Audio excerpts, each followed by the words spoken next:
Yo, what's up? Prince Sports here. Now, imagine this. Imagine being a 17 and 13 guy. Imagine being one of the best rebounders in the league, supposedly, to being called a bum, empty stats, a guy that produced these stats because he was on a bad team. These are all the things that happened to Andre Drummond.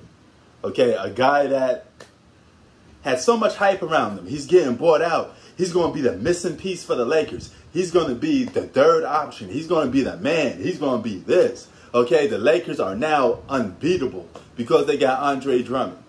All right, but if you look at Andre Drummond's performance for the last few games, his excuse is, my injury is hurt.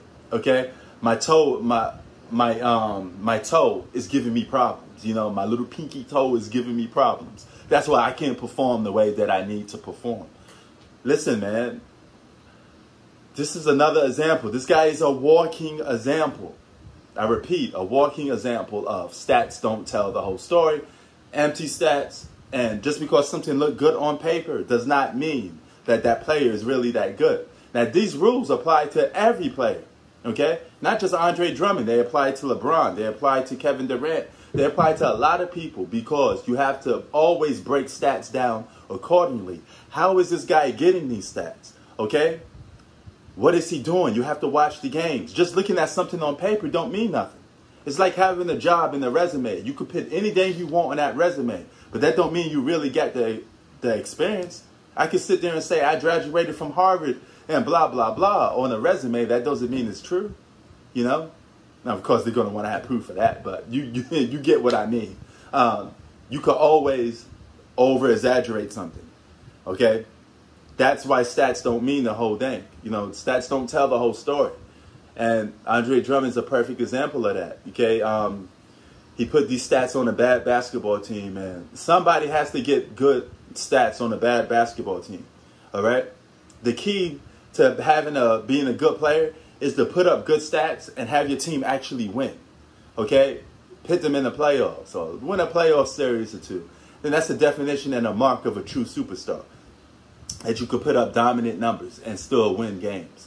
And put up dominant numbers and win games while playing with other good players. Because when you're playing with other good players, the competition is not just the guy you're playing against.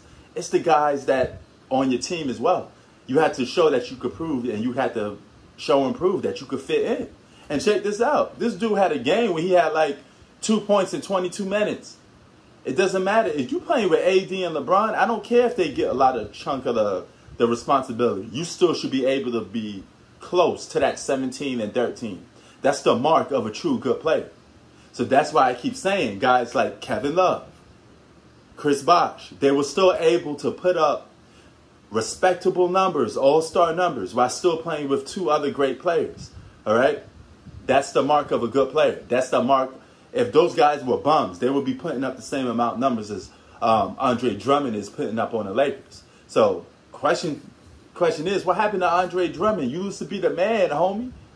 What the hell happened to you? You know what happened to you? You got exposed. Okay, the guy looks uncomfortable.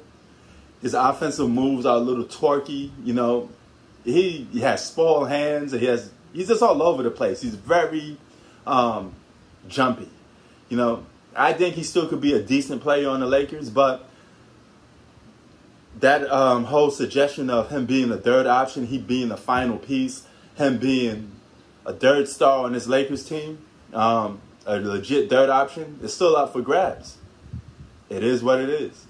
But you tell me what you think Andre Drummond is to the Lakers. Is he a true third option for you or not? Prince Sports out. Peace.